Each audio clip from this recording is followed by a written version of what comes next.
ثواني يا ست مشارك اجيب لك صوت. لا يا بيه صوت انت. ثواني يا ست. يا بيه دخلني. اتفضل يا ست. دخلني المعتز. اتفضل. هو تهريج. اتفضل. لا فين هو ده والفين؟ اتفضل يا فندم. افتح بالله، اوعى ايدك ديت. اوعى ايدك، افتح الباب. اهدى بس. لا يا بيه مش ههدى. اتفضل. افتح الباب ده وما اكسره. اتفضل. اتفضل. هو فين الاخ معتز؟ هو بيهرب؟ ايه يا بيه؟ يا تهريج. كلامي واضح. انا اتخضيت والله.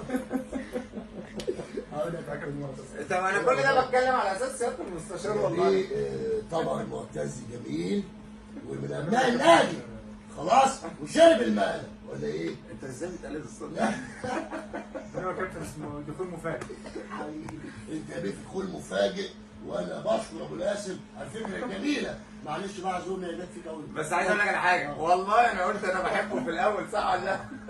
حبيبي يا كابتن. حبيبي وشرف ليا. انا اسف انما انت عارف ما اقدرش.